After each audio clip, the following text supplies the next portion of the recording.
Allo-Resto est né d'une expérience que j'ai vécue alors que j'étais étudiant en maîtrise de sciences éco à Tours en 1997.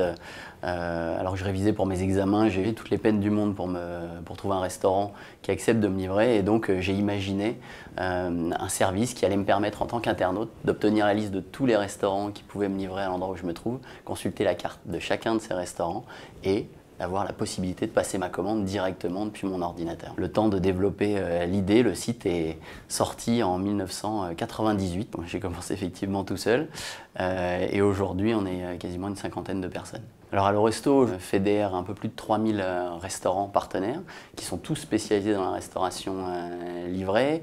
On a livré en 2013 6,5 millions de repas pour un volume d'affaires de 44,3 millions d'euros.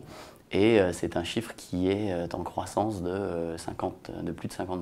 Et on a une équipe Community Management maintenant. Aujourd'hui, pour une marque online, c'est un incontournable. C'est devenu une évidence parce que le social commerce, donc la relation que vous entretenez, c'est tout simplement la dimension humaine qui manquait jusqu'à présent au e-commerce. D'où la nécessité d'être présent sur les réseaux sociaux pour une marque 100% online. On travaille sérieusement sans se prendre au sérieux et je crois que l'ensemble de nos communications et de nos campagnes de com ont suivi cette philosophie. Le premier nom du site c'était eatonline.fr, mais on avait effectivement déposé Allo-Resto parce qu'on s'était rendu compte qu'il y avait certains sites de référencement qui classaient par ordre alphabétique.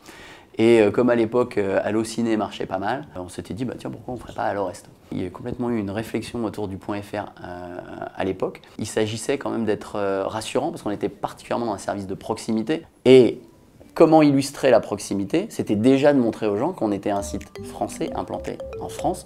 Et donc le .fr s'était imposé comme une évidence.